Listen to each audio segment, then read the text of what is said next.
Here's an important Pi Cycle top indicator update. Let's dive right into the video. Subscribe to the channel for more videos like this in the future.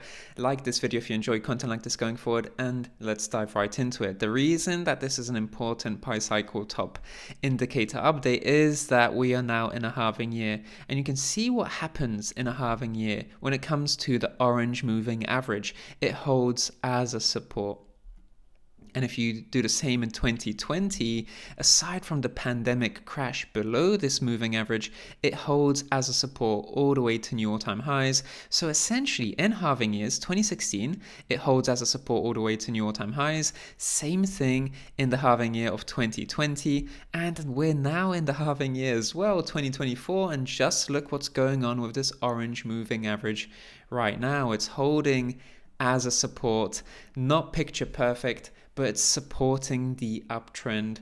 And if we were to drop into here for a picture perfect retest, that wouldn't be out of the ordinary based on what we've seen in the past. And this is the 111-day moving average at around 39k. So we actually dropped into 38k.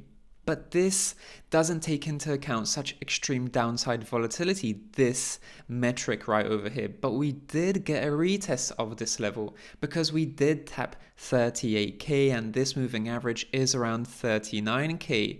So if we were to drop back into here once again for a retest, and just note in the halving period, for instance, we got multiple retests of this moving average as a support many times over the course of the cycle. So it's quite likely that it's not going to be the first time that we're revisiting this level for a retest. In 2020, in the halving period, we got quite close to it and then we held this as a support, but then we never really dropped back into that moving average. So this cycle showcases to us that it's important to see retesting and basing around this moving average, whether it's a retest and downside deviation below here and here as well, whether it's just basing or downside deviation below there, holding it as a support.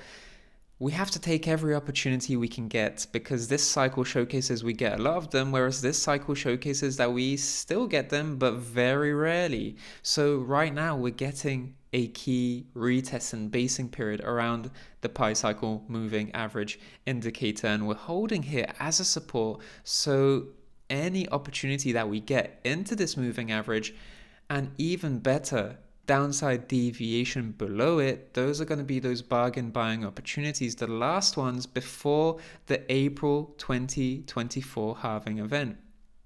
And the thing about these sort of downside periods below the moving average, that is the Pi cycle moving average, the 111-day moving average here, these deviations like here, we're not going to see them in this cycle any longer, because in the candles throughout the 4-year cycle, so the pre-halving year, we tend to see lots of deviation below this moving average. You can see that here as well, and even in previous cycles. So if we look at pre-2020, so pre-halving year, we managed to break above here and then lose it as a support, and we get lots of downside deviation below this moving average.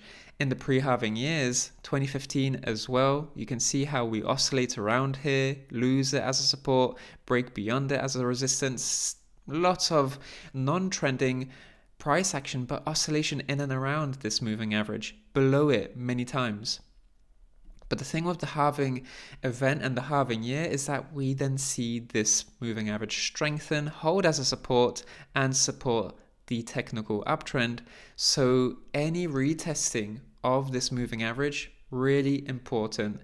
And it's this retesting that's going to offer bargain buying opportunities. So we know that the 111-day moving average is an important moving average, but what's even more important arguably, and you can actually see here, this downside wick into that moving average, something that this metric right over here wasn't able to show us.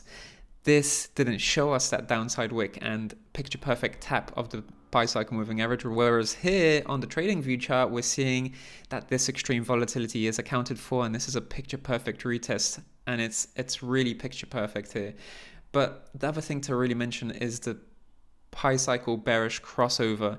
And as long as we don't get a sizable correction, then if we propagate these two moving averages into the future, that means we'd get a bull market peak and top around October later this year. But the point is here that we've seen this price action. We're just seeing price action really maintain these highs, which is pulling this moving average closer to price.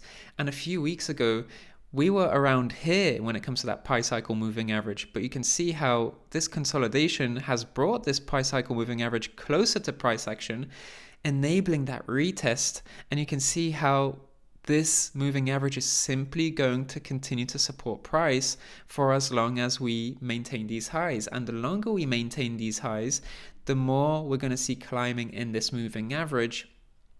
But of course, corrections do occur. We haven't really seen a sizable one. We've of course seen a 20% correction as of late, but it's not really impacted the inflection point of this moving average. So propagating this moving average into the future means that this bull market peak will occur sooner rather than later. But my view here is that a correction, whether it happens around the pre-halving retrace, which is something we'll be talking about in a moment, around the pre-halving retrace is where we tend to see corrections in Bitcoin's price action. So a correction in that period is probably going to tilt this pi cycle moving average a little bit lower. And that's also going to mean that this moving average propagated here is going to be tilting a little bit to the downside, which will mean that we'll see the bull market peak, according to this pi cycle crossover, occur at a much later date. So I wouldn't take these insights as set in stone when it comes to this pi cycle crossover, because this is going to change multiple times, especially after breakouts, and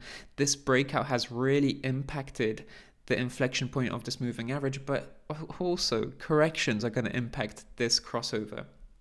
So we are maintaining these highs in this reaccumulation period, but we have to understand that a pre-halving retrace is going to probably occur just a few weeks before the halving event, and it's going to probably look a little bit like this, whether it's going to be a pullback and then consolidation, or we're going to see a deeper pullback and then consolidation. You know, this is 2016 right over here, so a breakout into a pullback and then reaccumulation. The point here is that this is going to be that last pre-halving retrace and that last bargain buying opportunity before we enter post-halving reaccumulation here. So right now we're seeing reaccumulation. Maybe we get a limited breakout towards the upside. Maybe we see extended consolidation going into this pre-halving period, but then a breakdown of some kind into the pre-halving retrace before forming a new range, because post-halving range reaccumulation tends to occur. We got a range here and we got a range here. So in a nutshell, that's two ranges within a larger range, two micro ranges within a general macro range. So this range right over here, the range high of this range was essentially the support in this range right over here. So ranging after the halving event tends to occur, and this ranging develops after that pre-halving retrace. And if we go to 2016 as well, you can see reaccumulation going into the halving event, breakout and expansion, retrace around the halving, and then reaccumulation after that halving event. So if we tie that into the pi cycle top indicator here, this reaccumulation could continue for a while. Maybe we see a bit more upside going into the halving event, but then that pre-halving retrace will probably occur. Maybe it takes us into the higher 30Ks, maybe mid 30Ks, depending on where price is at that point in the cycle. And this is going to impact the bearish crossover that we have here, flicking down this pi cycle moving average, this orange one right over here. This pre-halving retrace is going to be a factor in simply flicking down this bearish crossover and postponing the bull market peak according to the pi cycle moving average crossover. So while we do have reaccumulation here, holding the highs and simply moving sideways in preparation for the transition into this pre-halving rally phase, we still have to take into account that we'll see a bit more downside around the halving event as people buy the hype and sell the news before we transition into that last post-halving reaccumulation period. So at the moment, we've seen many reaccumulation periods here in 2023, right over here as well, a reaccumulation period here as well, and we'll get that final reaccumulation period after the halving as well. And this reaccumulation period right over here is going to be kickstarted by the pre-halving retrace that lies ahead. Thanks so much for watching. Subscribe to the channel for more videos like this in the future. Like the video if you enjoyed this content going forward. Check out the top right hand corner video for more. I'm Rekt and I'll speak to you in the next one.